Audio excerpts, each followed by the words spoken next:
Hi guys, hope you're having a great day. Hey guys, Fred and Sheila McCoy, Hatfield McCoy Museum, fredmccoy.com. Go ahead. We hope you enjoy our video today. Today it is an update. We're doing an update on the Daniel Penny trial, which was, the subway incident between Daniel Penny and Mr. Neely, Jordan Neely. Jordan Neely, yeah. So he's got a video to show. What we're going to do is just comment. There's nothing no easier than just letting you see a news footage, and then we'll stop it throughout and comment on it. I guess you could call this justice for Daniel Penny. Okay. You see these protesters all over. Well, they're not all over, but they're, again, we made a video the other day on this, and the squeaky wheel gets the grease. Right. And it seems like in New York right now with his trial going on, he can't go in and out of the courthouse without protesters out there, justice for Jordan Neely. Now, remember, Jordan Neely is the man that got onto the subway screaming, "I don't care to die. Yeah. I don't care to go back to prison, and I'll kill you." That's just some of the comments that he made. But yet we're wanting justice for Jordan Neely. Whatever happened was caused by Jordan Neely. Now, the big thing here is some people don't like to discuss it. Me and Sheila's not afraid, and I'll tell you why. Got this in here the other day after I... Did you find it? Yeah. Okay. Here's you. That's me in the center there. There's my buddies. There's my buddies all around me. Mexicans, Indian, blacks. Say anything about Fred McCoy you want. There's nothing there except dress blues or green. That's Marines. Incidentally, Jordan Neely was black and Daniel Penny's white. Right. So they've made a race thing out of it, like everything else. I've seen videos before where people has pushed a white guy out of a wheelchair onto the ground, beating a woman with a blanket or a pillow in a nursing home. Opposite races. Nothing was ever said. But boy, when it's the other way around, seems like it's a big deal. And that's just not the way it should be in America. If the person does something wrong, white or black, then that's the way it should be. White or black, don't matter. Yeah. Take up for what's right. Don't let color, don't be color blinded as far as not looking at who's in the wrong. Look at the actual evidence. And this one here is justice for Daniel Penny. They've been calling him a vigilante. A vigilante. What did he have anything to seek vengeance on, or why was he after somebody? He wasn't. He was on the train listening to his music, minding his own business. Man got on the subway threatening people, scaring women and children. One of them talks about, one of the news channels we was watching talks about how Jordan Neely had a sad childhood. We're sorry for him. Yeah. Said he was raised with a sad childhood. We're sorry for him. But you'll also hear testimony from a woman there with her son. Yeah, I think he's 5. Yeah, 5-year-old son that was trying to hide behind her because he was frightened. Yeah, she said she barricaded him behind her. If this man had been raised like that and been traumatized as a child, why would he want to traumatize other children? Medical examiner called it a homicide. It's not hard to call something a homicide when you see somebody with their arms around somebody else's neck and you think they're being choked. Guys, this was not a chokehold. Do we know if his windpipe was crushed or anything? We had a person comment on that. I don't know. I haven't. I'm sure the autopsy report's going to come up. Okay. I'm sure it will. But no, there should have been no damage in the rear neck restraint hold that Mr. Penny had him in. There's no damage to it. It's not a chokehold. It's a restraint hold. And go ahead and play your video there. We'll try to follow along as we can. Okay. Just taken right at the time, right? Put aside her testimony now. That was her account as it was happening. Go back a little bit. There you go. There you go. Sorry about that, guys. Joining us now, Andrew Cherkasky, a criminal defense attorney and former prosecutor from Manhattan, where this case is being tried. Good to see you. Good to see you. So how do they get a conviction with testimony like that? I mean, with that account, that body cam, which is taken right at the time, right? Put aside her testimony now. That was her account as it was happening. Well, the case keeps getting worse and worse for the prosecution as the trial goes on, and it makes you wonder why it was ever brought in the first place. They have to believe, prosecutors have to believe that they can secure a conviction beyond a reasonable doubt before they bring a case. And so you have to... See, guys, how come it was brought in the first place? Well, once again, I think Alvin Bragg is the person that brought, he's the prosecutor there, and he's the one that brought the charges. Okay. And we know that Mr. Bragg seems to be a political prosecutor. He's the same one that let the 5 illegals, gave them bond or released them, and but yet he charges Mr. Penny. And why did he charge him? Is there a charge there, or was it easier for him to just say, let's charge them and let the jury sort it out? You know, there's a thing called right and wrong. Exactly. If you don't have I heard a woman a while ago, I won't say that even, but if you don't have the intestinal fortitude to stand up and do the job and call it like it should be called, good or bad, then maybe you shouldn't be in that position. This was an easy call. This was anything but a homicide. This was anything but a murder. This was anything but a manslaughter. At the least, it could have been an accident, but it's not even an accident. When Mr. Penny got up, when the police got there, Mr. Neely was still alive. He still had a pulse. You know, it took 20 minutes for the rescue squad to get to them. 20 minutes, Mr. Neely laid there.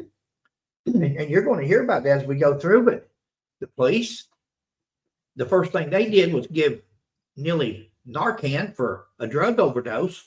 What was the indicators there that they thought he was overdosing on drugs or that he was on drugs? See? Good point. And there had to be something there, just like Penny jumped in and tried to make sure everybody was safe on that train.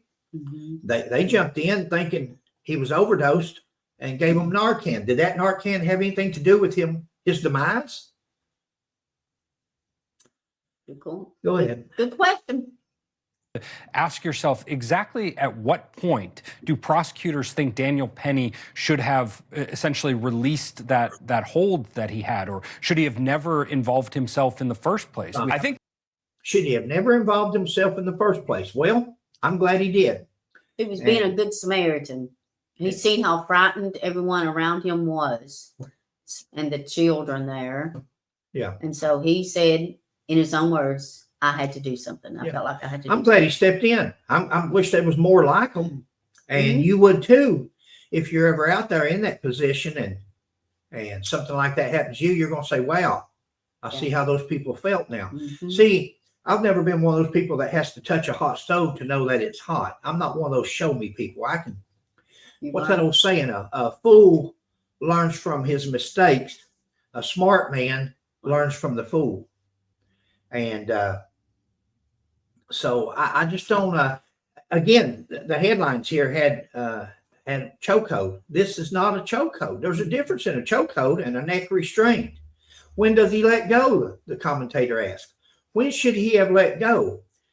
How do you know he wasn't letting go? He's just got him in the hold. That doesn't mean he's applying pressure. He's not applying pressure for 6 minutes. He would have died a long time ago. He's applying pressure to the carotid and the jugular. He's releasing. Oxygen continues to flow to the brain.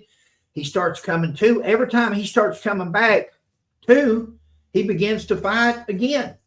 That's why the guy is on top of him, struggling with him and trying to hold him down. Now, we'll get to that in a minute, but go ahead, man. All righty. Here we go. their position is that after a while, right? At first it was okay, but then it reaches a point where he should have stopped. When is that? Right. You've got a person who's acting in this chaotic and dangerous manner, and so it's okay to intervene, but then you have to somehow understand that this is the point in time that you're to let go. And remember, Daniel Penny's got people around him. Why is the guy on top, guys? Why is this fella right there not been charged with the same thing? Yeah. Why hasn't he been charged with the same thing Penny was? He's as much involved as Penny was. Well, that's because Alvin Bragg or his office has given him immunity. They want him to testify against Penny. Let's get this guy here. This is the one everybody's mad at, mainly because probably that he's white. I don't think it would matter if the roles were reversed and the black guy or the Hispanic guy here was on the bottom. It wouldn't matter. The color shouldn't be involved whatsoever. But why would you give this guy who's holding his arms? Now, you don't have to hold a person's arms. If you know this hold, if you know the rear neck restraint hold, the sleeper, some refer to it as the rear neck and choke. It is not a choke. It's a restraint. It's what he's got him in there. You can take the forearm and turn it around to a choke, but where he's got that elbow in front of his trachea, there's nothing touching his throat, larynx, trachea, nothing. That guy didn't have to hold his arms. Mr. Penny's on the bottom. He's in no threat there. He's subdued this guy, waiting for the police to show up. This fellow on top does not have to hold his arms or intervene whatsoever. He's under control. It's nice that he was trying to help, but then in the end, he went from trying to help here now to being afraid he was going to charge. He let the state threaten him or scare him into saying, well, we won't prosecute you if you'll testify against Penny. So now he says, well, he thought he should have let him go a little bit earlier. Guys, there's nothing that says he didn't let him go. He's releasing the pressure just because he's got him in the neck restraint. He's holding him there. I'm not going to get up and get Sheila like that, but you can get somebody in that hold them there all day long.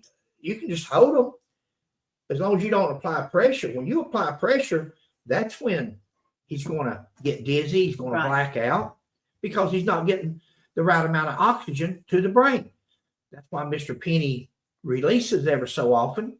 All of a sudden, he starts fighting again, and he tightens down because, when you get this hold on somebody, and I've done it many a time, and when you've got them, you tell them. Once you get them subdued, you release. He starts coming to, and you say, hey, listen, I'm going to let you up. If you do it again, I won't let you up the next time or so forth. You'll make your suggestions to him to refrain from what he's doing. Okay. And that's fighting. You just want him to stop fighting. You'll explain it. You're going to jail. You can go to the hospital first. You can do this and that, or you can get up, act like somebody, roll over, let me put handcuffs on you, and fight it in court. Go ahead. Who are essentially encouraging him to continue to keep this person at bay, to keep Jordan Neely from reanimating and kind of coming back and then doing more damage. That is a danger. Let me play a little bit more. This is number 8 from a little bit more of the body cam footage that we just saw. The whole train was freaked out. He was either going to pull a gun, a knife, or he said, I'm willing to die. I'm willing to die. Whole train is freaked out. The whole train, that was going to be my comment, the whole train was freaked out. It's funny how everybody gets freaked out until somebody steps up, and then when they end up getting in trouble or charged or whatever, then everybody said, oh, well, it wasn't as bad as I thought. Yeah, I would say in the moment, not knowing if the guy's got a gun on him, a knife on him. That's what the lady stated. Did you hear her say that? The one lady said, we didn't know if he was going to pull out a gun or a knife. And that's exactly who would. Why wouldn't that be common sense for anybody on there? Remember, people's perceptions differ on everything. Right. Everybody can look at the same thing and ask them what they saw, and they'll give you a different perspective. Sure. When he first got on that train threatening everybody, I'm sure everybody's perspective at that time was fear.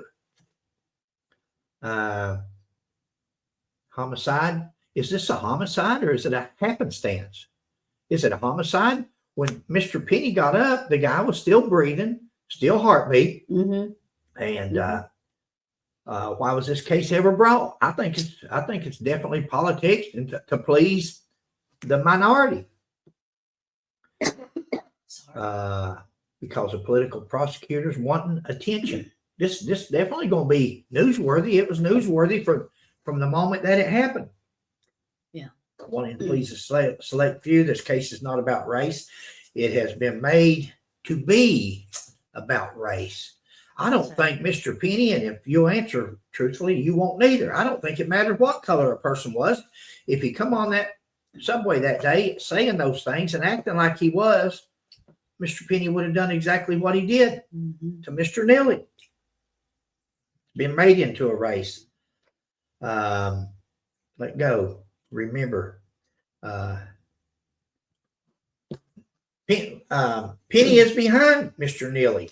He can't see his eyes. He can't see what he's doing in the front. All he sees, he can't see his facial expression. All he can see is this guy that's over top of him trying to hold his arms, and he's fighting with him. And then he'll squeeze, cuts a little bit of the oxygen off, starts to black out, releases, takes a couple of seconds for your blood to keep on flowing, give more oxygen. Again, if it was a chokehold, he would have died way before the 6-minute period. He held him like that for 6 minutes, they say. 6 minutes? Strangle a person in less than a minute. And especially if you want to damage their trachea or the larynx and all that. Just knows that each time he lets up from the restraint, Neely starts fighting again. Penny has people around him encouraging him. All he can hear is what people are saying. Thank you. Oh, I'm relieved. Oh, don't turn them loose. You can imagine what people are saying, and it's coming out in court. One lady said that when it was after it was over with, she went over and thanked Mr. Penny. Yeah. So I mean, they appreciated what he did. And all he can see is this guy on top of him, still fighting with him, still trying to hold his arms. So he's feeling them. He can feel when he's flexing. He can feel when Neely's trying to get loose. Right. Penny did not escalate. He didn't have any weapons. He didn't call this man any names, especially racial names. He didn't curse at him. He didn't do anything. He was waiting on the police to arrive. Barricaded her son. And they make excuses for Neely and his childhood, but this lady had to barricade her son behind her. Now that's traumatizing to that child. You know, he had to be scared to death, or she. Seeing all that, and you're 5 years old. Yeah. Oh, he's traumatized for life. White, black, Hispanic, it don't matter. That child is traumatized. So these people that takes up for Neely and said, oh, he was 14 years old when his mother died. Okay, we hate that. But we shouldn't pass that. That should, if anything, he should have been an advocate for people so children never have to see things like this. There's so many things he could have done in his life and with his life to have helped rather than become part of the problem. Yeah. 20 minutes before the rescue got there, police gave them Narcan. Police refused to do mouth to mouth. I'm not criticizing them over that, but they didn't try to give him air. They didn't try to give him help his breathing. But at the same time, remember, he was breathing. He had a heartbeat when the police got there. That's their baby now. So many mistakes, but not on the part of the fault of Penny. He done exactly what I would hope somebody would do in that situation if my wife or my children were in a predicament like that. He stepped up. Exactly. He was trying to be a good Samaritan. Even the police officers on their body cam. I don't want to repeat what we did on the last video. Go ahead and play this. Okay. It's a good video. And this jury is made up of subway riders. Right. And a good number of them who said that they have been scared or threatened on the subway. So people understand that in a situation like that, deep underground, things can get dangerous quite quickly. We have to understand what Daniel Penny didn't do. He didn't pull out a weapon where there was no weapon previously there. That would typically be something that would reduce your ability to defend yourself if you escalate the nature of the violence, or if you act in a particularly aggressive manner, so that while he's down on the ground, he's yelling at him, now you're going to get what you got coming to you, something that would invoke some idea of vigilante justice. None of that is present here. So I'm going to ask you in a moment if you think he's going to testify, but let me play a little bit of what Daniel Penny has said about what happened that day. This is number 7. Some people say I was trying to choke him to death, which is also not true. I was trying to restrain him. Sure. You can see in the video there's a clear rise and fall of his chest, indicating that he's breathing. I was trying to keep him on the ground until the police came. You know, before this trial started, I was confident he would take the stand. I was thinking, okay, you know, he's got an account, he's well-spoken, be sympathetic, but I'm starting to wonder, is he even going to need to take the stand? Well, I've tried many self-defense cases, and the key in a self-defense case is that the jury has to have some reasonable doubt as to whether the individual acted in self-defense, and it requires both an objective, so a reasonable person test, as well as the person themselves that was defending themselves. And so you have to somehow put that evidence in front of the jury. The prosecution holds the key to those past statements. If they bring in his past statements because they think there's some good stuff in there for him, then the defense gets the rest of it, which would be good for him. He wouldn't have to testify. But if the prosecution ever puts in a statement, I think he has to get up on the witness stand, say what was going through his mind, and subject himself to cross-examination. He's talking about opening the door. If the prosecution brings up something that Penny has said, he made a video and put it out explaining his case and what happened in his words, and what this defense attorney is saying, that if the prosecution brings it up, then that opens the door for them to show the rest of what Penny has said, and he'll never have to testify. They can just play the tape. But as of right now, they've not brought any of that up, so it means that Penny's probably going to take the stand and stand up for himself and explain to the jury what happened. Look at that headline. Well, that's not the one. The headline before this, the little banner said, died from a chokehold. Was not a chokehold. It was a restraint. If y'all seen the first video, we attempted to show how the rear restraint, neck restraint hold works, or the sleeper, and your elbow is in front of your trachea. Yeah. Look at there. What you're doing your work with is the forearm up against the carotid and jugular, and your bicep up against the carotid and jugular. There is nothing penetrating or irritating or touching the throat. Look at some of these pictures and look at Penny's elbow, how his elbow's pointed. Now, if he was like this right here and he's got him in a forearm choke, then that's different. That's going against the trachea, windpipe. Yeah. But when you see that elbow pointing with his chin, wherever he went, the elbow's with his chin. That means that this gap right in there, in that V, there's no pressure on it. It's not touching anything there. Not touch. Sheila knows. Sheila can put me in a sleeper, and she can put me out, and I could do her the same way. Exactly. We don't put each other out, or when we used to teach martial arts, you don't go that far to put them out. But when they tap and they say, hey, I'm getting dizzy, hey, I'm blacking out, they'll tap, and you release. And then you can hold them there. You can still hold them in that position. And then they act like they're going to get loose again. You clamp down, and they start blacking out, and they'll tap. And you know that you've got the right. You'll ask them, am I choking you? Or if you are choking them, don't worry. They'll let you know. They'll definitely let you know. You cut somebody's wind off, they'll let you know about it. Exactly. Okay. Ready? Did you have anything? No, I'm just listening to you. Well, and the video here. I will. Okay. I think he'd do fine with that. Witness Lori Citro said she barricaded her son. This is a witness who testified. Said, I've taken the subway for more than 30 years. I've seen a lot. I've seen a lot of unstable people. This felt different to me. See, she was afraid for her son. Again, the point you made before about, somehow a jury of 12 subway riders is going to come back unanimously and say, beyond a reasonable doubt, this guy is guilty of manslaughter, just seems beyond comprehension to me at this point. It is. Well, and a statement like that would even justify potentially using particularly aggravated means to defend yourself. Right. And that's not what we have here. It's that it went on for too long. Yeah. And it, bare hands, somebody who's being restrained. I just don't see it. I don't see why it was. Guys, it didn't go on. That's what people don't seem to understand. They can't tell that. You can't tell that. Restraining him. But you can't tell that it didn't go on. All he's got him is a neck restraint. The pressure wasn't being applied at all times. That's perfect. Just because he's got him in the hole doesn't mean he's applying the choke or the sleeper. Right. It doesn't. He's just in a rear neck restraint. He's in the rear of Mr. Neely. he's got them in the neck, restraint. He's holding them.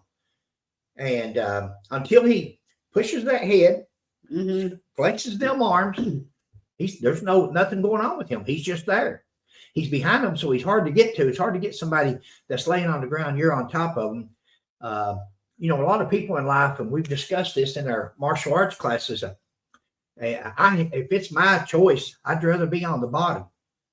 And of many fights and different holds and grappling and things, there's nothing behind you going to hurt you. As long as you're on the bottom, then everything comes at you from the front.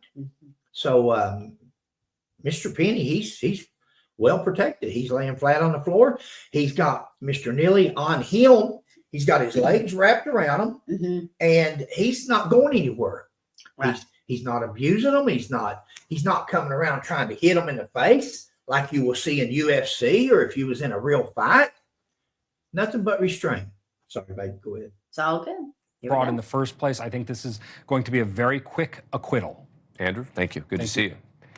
Thanks for watching. Go to join. Okay. Guys, by the police officers on account and on their body cams, Neely was alive when Penny got up. Exactly. Are we going to take a chance and convict a man of a homicide when the medical examiner could have made a mistake? You know, the medical examiner, I don't know who it is, what his credentials. I'm sure somebody will have it on the news footage as it goes along, hopefully. Could he have made a mistake? He said it was from being choked. Well, it's not hard to see that he's fooled half the country, because half the people that sees these reels, these tapes, they think he's got them in a chokehold because you've got somebody around the neck, not a choke. Allowed the crowd to persuade him and his findings and use their opinion. Not necessarily the crowd, but the most voiceful. Sometimes easier to go with the crowd than it is to stand up against the path of least, or go with the path of least resistance. Yeah, he's some people has got dignity, morals, and character, and they'll stand up against that and say, "Hey, I don't care how loud you holler, you're not getting your way just because you're hollering and protesting." Said, "Shut the train down, shut the subway down." We'll shut it down. Well, shut her down and go to jail. It should be the remedy for that. They're looking for some people who did that. Not shut it down until you get your way. Yeah. Well, yeah, people would sit on the track and shut it down, but they not only did that, but they put their own self in harm's way by standing on the track. So now they're looking for them. Just because someone has a degree or position doesn't make what they're saying fact. I'm talking about the medical examiner. I'm talking about the prosecutor. Not everyone has the intestinal fortitude to stand up. You have a photo of a man with his arms around another man's neck. Oh, that's easy. That's an easy death call. He must have choked him to death. It's not what happened. Then to think an innocent man may be convicted of a felony. I had a saying in my career, if I wasn't 100% correct of a person's guilt, I'd let them go. If you're guilty, they'll mess up again. You can get them another day. But I would rather let a guilty person go than to ever charge an innocent person for something they didn't do. And that was just my philosophy. If I didn't know for a fact, I'd rather, why would you want to mess up a person's life? We done a show the other night on the DUIs that was been arrested. If you're not sure of it, beyond a reasonable doubt, if a jury will think about that, they will come back with it, beyond a reasonable doubt that this guy choked this guy or killed this guy intentionally and or maliciously or wantonly, then it's got to be a not guilty verdict. And if it's not a not guilty verdict, then hopefully at least somebody will hang that jury and stick to their position. Stick to their position and hang the jury. Mistrial. Hang the jury. All it takes is one of them to hang the jury and say, "Hey, try it again if you want." Because a lot of prosecutors, once you hang the jury, especially if it's 9 or 10 or even 11, and you've got one wanting guilty and the other 11 not, then why would they try that case again? Right. I'd rather it be a not guilty verdict because I think he's not guilty. Well, in Mr. Neely's past, he even had a warrant out on him at that point in time. For what, Sheila? For assault. For what? Do you remember what kind of assault that was? We just heard after we done our last video. He pushed a woman on a train track. In front of an oncoming sub. You know, he's done punched people out. He's been arrested like 42, 44 and he was times. on their radar or something. Oh, everybody's always on the radar when it's over. Everybody's always, oh yeah, we was watching him. Oh yeah, okay. Believe that if you want. If he's on the radar, why didn't you arrest him on the warrants that he had outstanding on him? That's politics. He was on the radar. I mean, people on the train didn't know that his past history, but when you get on there screaming and yelling the things that he did, you take that person serious. Of course you'll take. They did take him serious. Exactly. Penny took him serious. And I don't blame him. Penny took him so serious that before he had a chance to pull something out of his coat pocket or jacket or pants pocket, he took matters into his own hands to secure him, restrain him until officials got there. Justice for Penny. Justice for Penny, the innocent victim here, the man that served his country, the man that's never been in trouble. Spotless. His record is spotless. Never been into nothing. And we're going to take that man and try him for murder for coming to the rescue of these mostly women on that train. Yeah. Go ahead, babe. You're up. All right, guys. That's it for our update on Mr. Penny and Mr. Neely. We hope you enjoyed it. God bless you, each and every one. Thank you for always tuning in. Please like, subscribe, and share. And we'll catch you on the next one. Thank you, guys. God bless. God bless you. Each and every one. That's right.